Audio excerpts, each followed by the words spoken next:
তখন আমরা এভাবে প্রশ্ন করি যে আমাকে কেন এই বিপদে ফেলা হলো, কেন আমার সাথে এমন হচ্ছে, আমি কি এমন অন্যায় করেছি, এর থেকে ভালো কি আসবে।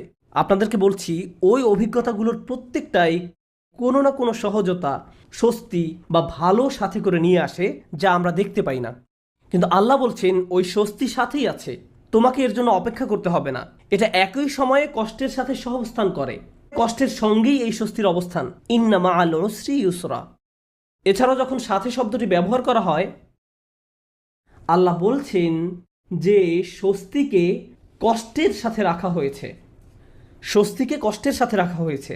যেভাবে তিনি রাতকে দিনের সাথে রেখেছেন, তিনি যেভাবে মেঘমালাকে বৃষ্টির সাথে রেখেছেন, অনেক জিনিস আছে যেগুলো তিনি একত্রে রেখেছেন।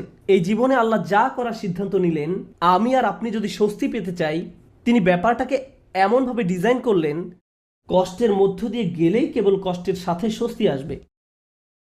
এভাবেই তিনি জীবনের সব কিছু ডিজাইন করেছেন।